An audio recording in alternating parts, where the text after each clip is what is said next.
El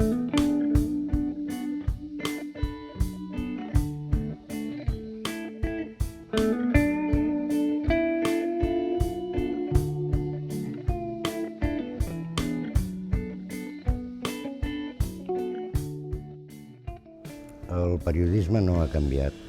Només han canviat les eines, els sistemes de transmissió i els suports.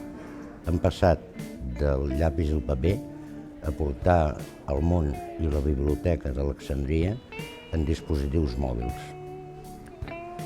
Informar, formar i entretenir és la base del periodisme. I això és i serà així. Internet ha canviat el món, però la condició humana no ha canviat.